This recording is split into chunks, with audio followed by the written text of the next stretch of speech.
Hey, welcome to Dow Stock Talk, where I talk about topics relating to investing in finance, but more specifically, the stock market. In this video, I'll be going over Arrived Home. They added a new feature where now they allow you to invest in vacation rentals. I went over this particular platform before. Normally they allow you to invest in residential homes, but now they added a second component where now you can invest in vacation homes. But before we get started, make sure you smash the like button because it helps the YouTube algorithm. It helps you to know that there is quality content and help my videos reach a broader audience. I've done a video on this particular before, but one of my subscribers let me know that they now offer vacation rentals and asked me to do a video on it and just tell me what I overall think about it. So the thing about it is, this is the second component where it allows you to invest and by the way, if you wanted to see a full in-depth video of Arrived Home, make sure you check out my suggested videos. And also, if you would like to see another particular platform where you can invest in vacation rentals, make sure you check out this platform called Here and check the suggested videos. A lot of times, this is what I've kind of figured out with vacation rentals. A lot of times the rental income is much higher because you're in a traveling area, which it's like more so luxurious, so people are going to be willing to pay a lot more money to stay there for a short period of time. Rental income is much higher compared to a traditional one, but it's less consistent. Really does well like seasonal cash flow, especially in vacation areas and stuff like that, when like traveling is popular and a lot of people is traveling. So vacation rentals can be very ideal when a lot of people are traveling, going out, things of that particular nature. Now the only thing about it, on more so on the downside, is it's kind of seasonal.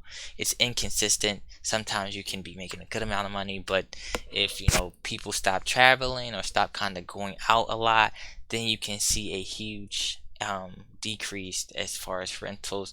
So it's all to particular individual style. They have, like I said, the rental more consistent, vacation rentals higher potential revenue, and also the maintenance costs for vacations rentals will probably, the maintenance costs and stuff will be a little bit more higher. And I believe you get, for rental income, I believe that as far as tax purposes, you get more tax benefits that particular way. But let's check out their vacation rentals that they particularly had. And by the way, I did pick up two so we can track the progress of their vacation rentals. Right now they have 5 different projects. 5 different vacation rentals, one in Arizona, one in California, one in Georgia, one in Tennessee. This one sold out in the Arizona. As you can see, the ones that I purchased, it says owner. So I got one in California and I also have one in Arizona.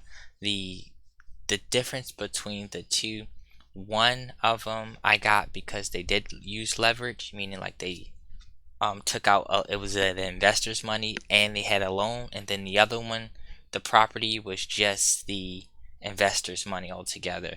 So whenever you're kind of taking out a loan with investors, whenever you have some type of leverage, the investment becomes a little bit more risky. And don't worry, I'm going to go into that. So this was the first one that I end up getting. Okay, so this is the first property called the Mirage. So this is the first property that I particularly own. This one I believe is not leveraged, meaning that all the money for this vacation rental was strictly from investors and there was no like outside loan. The first dividend is supposed to be paid out January 2023. The purchase price was $629,000 and $900. 932 investors, and as you can see, they base it off of historical returns from property appreciation 5.3 and rental dividend yield 4.0. Now it's saying the historic 1-year return is 9.3%.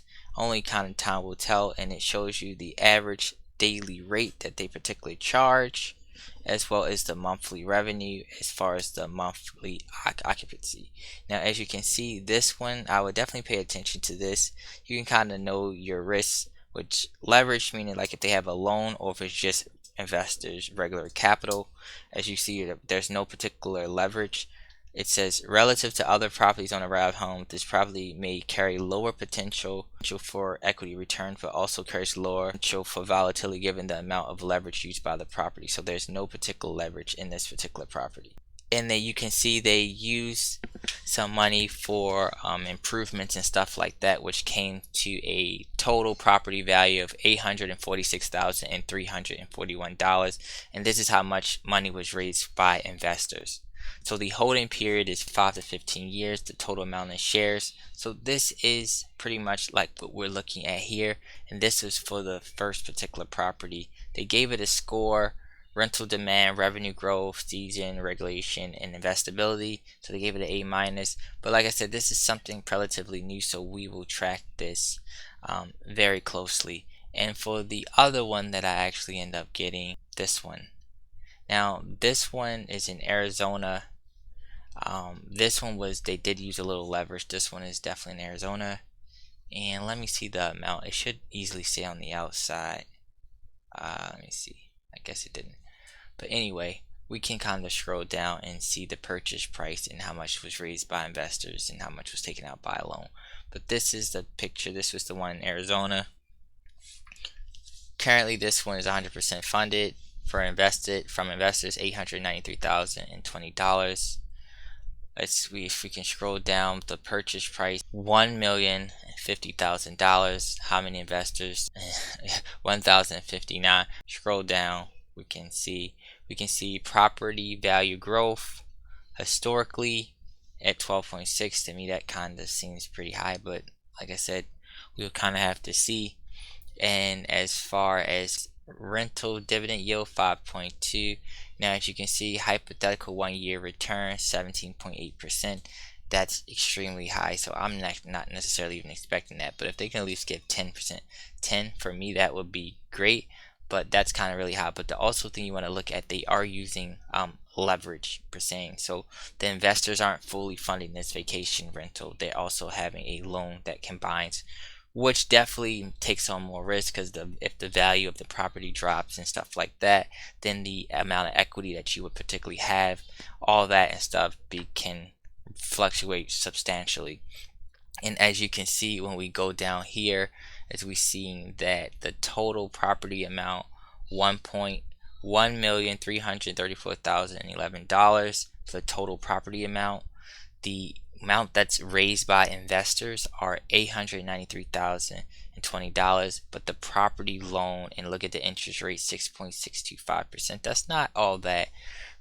Historically it is, but relatively to what we're used to, that 3 or 4%, this is a much higher rate, much higher interest. And if the property loan amount is $441,000, so you also have to remember, whenever you take into consideration a loan, you have to pay back that interest on the loan as well.